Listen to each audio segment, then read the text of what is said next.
تعمیر کا کام باقوم نامی ایک رومی معمار کر رہا تھا۔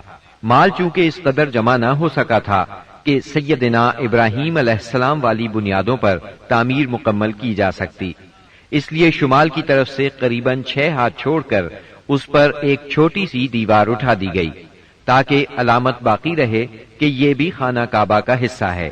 اس کو ہجر اور حتین کہتے ہیں۔